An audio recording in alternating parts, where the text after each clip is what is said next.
Oh, I've been waiting to talk about this one. This video also contains spoilers.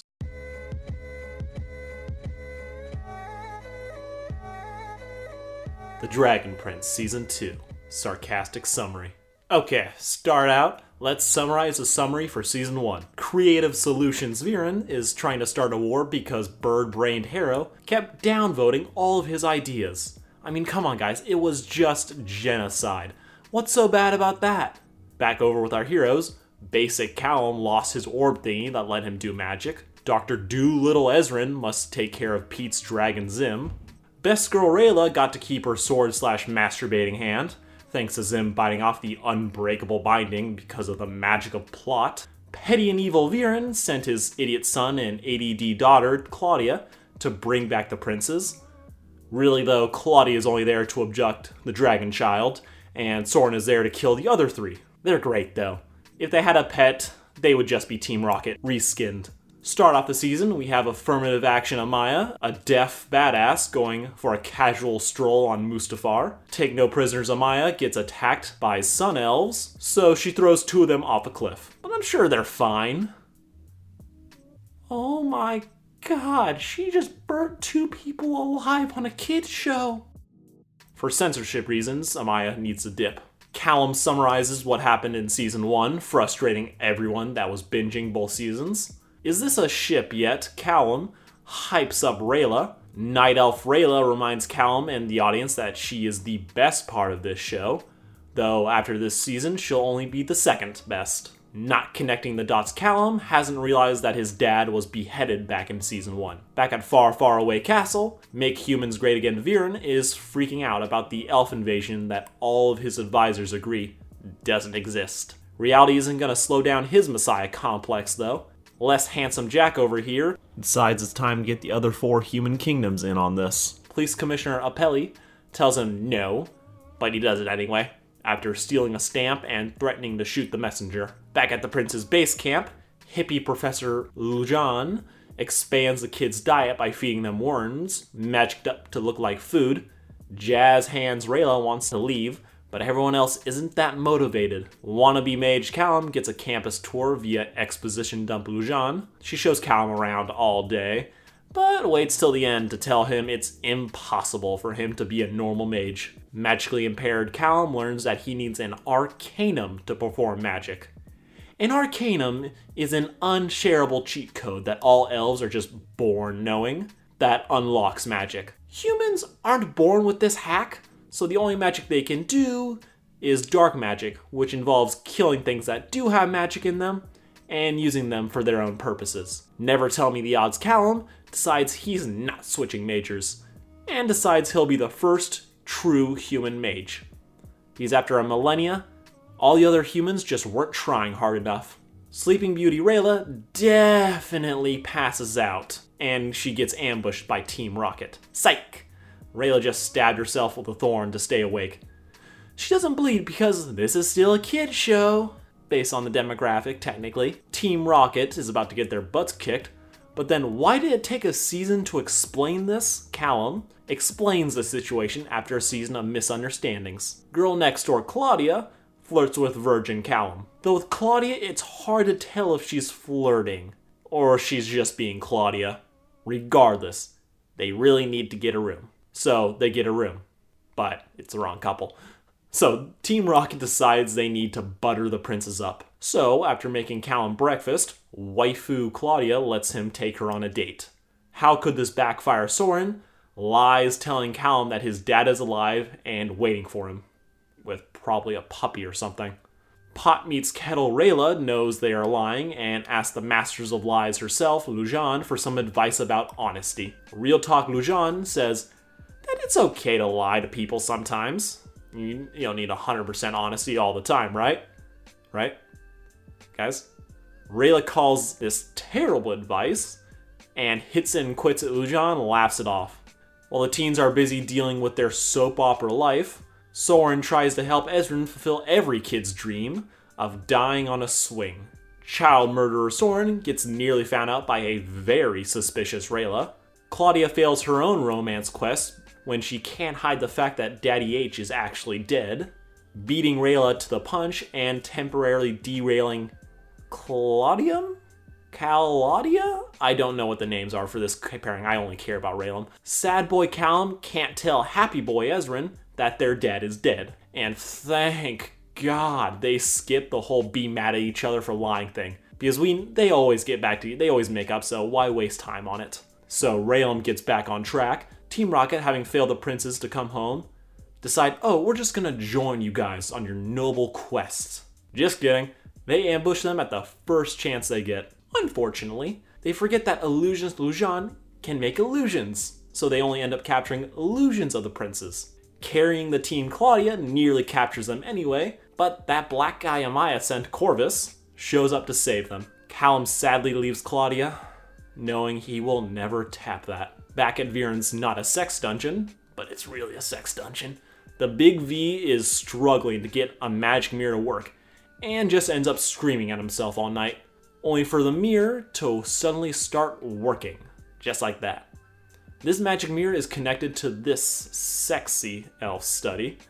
Viren peeps on the sexy elf because he thinks she can't see him. And after a pointless jump scare, she reveals that she is aware of Viren. The Dragon Escort team, aka the Prince Parade, hire a blind ship captain to take them across the sea to save time. Human Rayla returns, and it's adorable as always.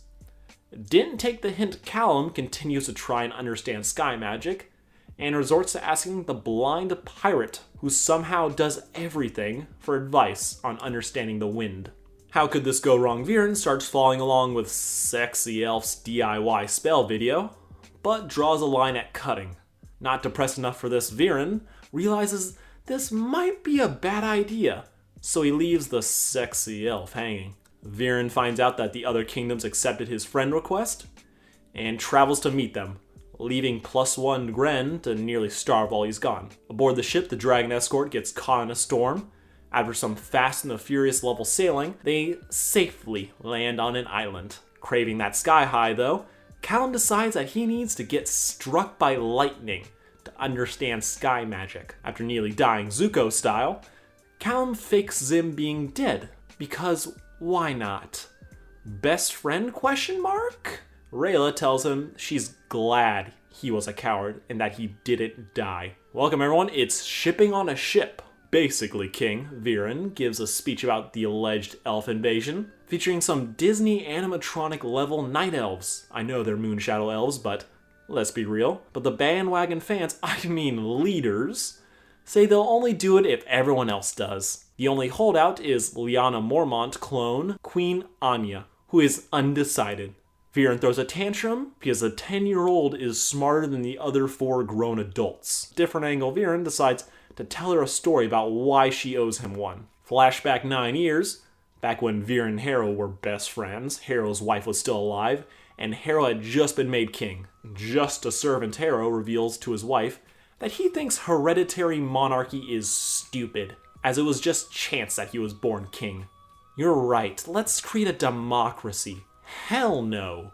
I'm not that progressive. I'm gonna be a servant king. What does that even mean? Oh, it means I'm gonna act super humble and work for the people. But I'm still gonna be king and never ask them what to do. That sounds like monarchy with extra steps. Yes, but this way, I can be really preachy and look down on everyone. God, I love you. Then one day, Anya's mother show up, and their names are never mentioned. But they're the only official gay characters in a Netflix cartoon, so let's call them Adam 1 and 2. Their kingdom is on the brink of starvation, with a projected 100,000 people going to die over the next winter. Bad at Math Harrow gives them half of the kingdom's emergency supplies, so now only 50,000 people will die, and another 50,000 of his own people will die.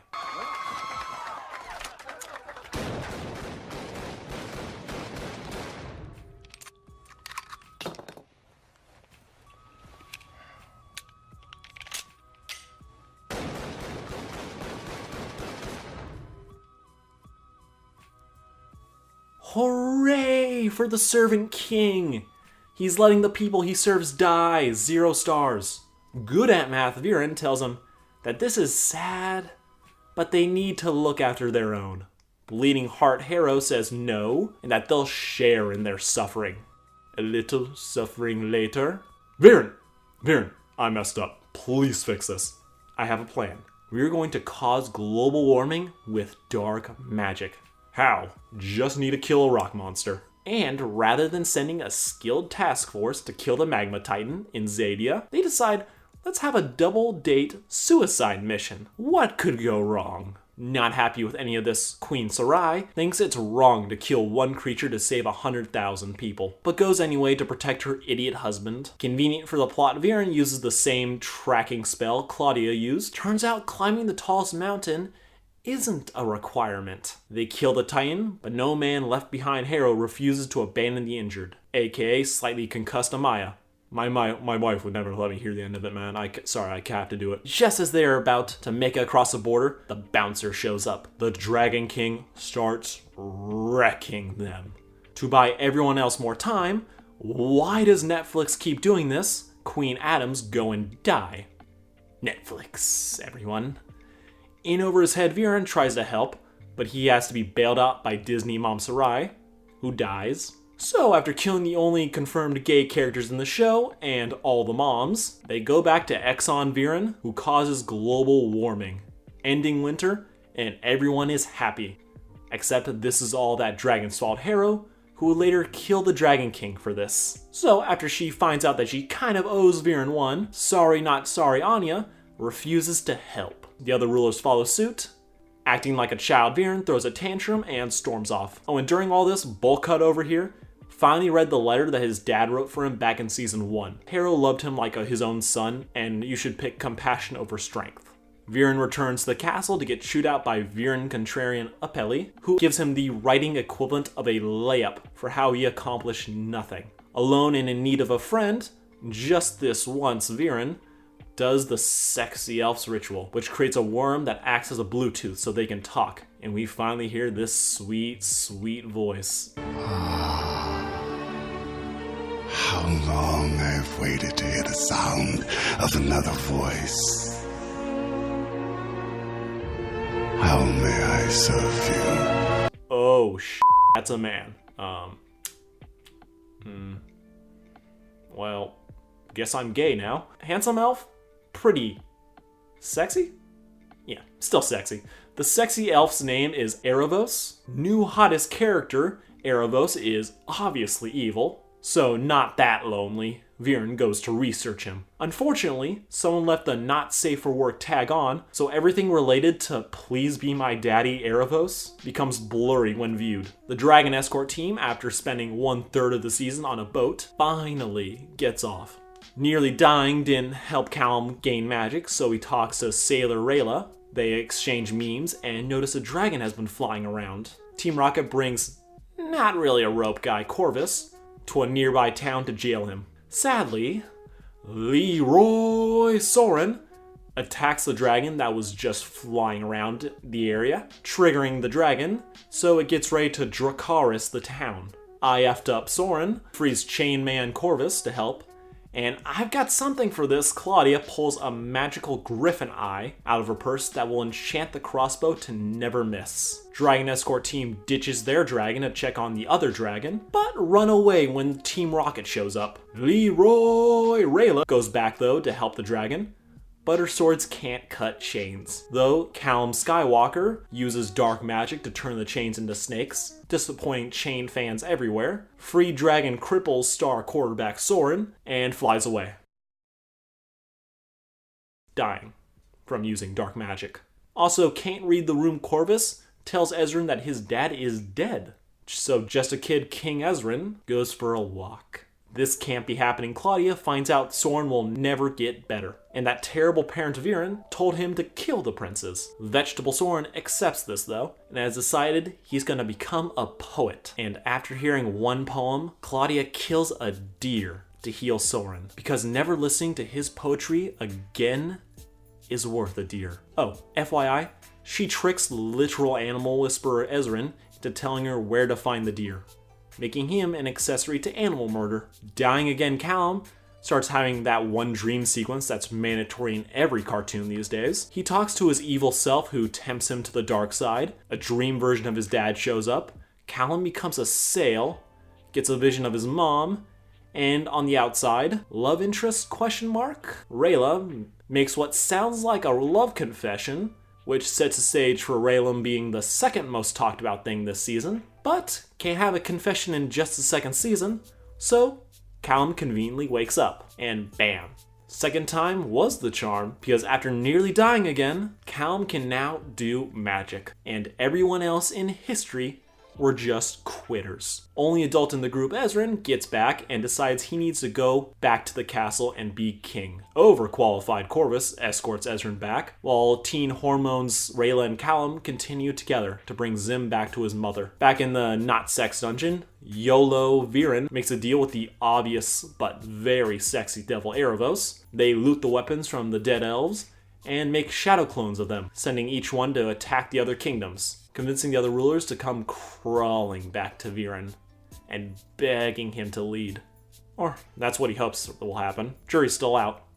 Unfortunately, Viren's not ex-wife, Apelli, has had enough of his BS and is trying to arrest him. Best thing in this series, Aaravos and Just a Puppet Viren tag team a bunch of guards and straight up murder some of them. But Aaravos calls a timeout and lets Viren get captured. Across the country, teen power couple Raylan hopscotch across lava, and we find out that Ezran and Zim have some Aragon-type mind bond going on. They finally cross into Zadia, only to be greeted by Sol Regum, the big scary dragon that is in the opening. To be real with you, when this happened, I just thought it was the ending of the episode. I didn't realize it was the season. So that's it. Thank you all for watching. Didn't have a really great closer for that, but sometimes you have to end it with the truth, and that's what I do. This has been Sarcastic, and I would super appreciate it if you would like, share, and subscribe, because the Dragon Prince, I love it, you love it. It doesn't get the attention it deserves, so let's help spread the good word, help my channel grow. Everyone wins. Love you all. Have a great day.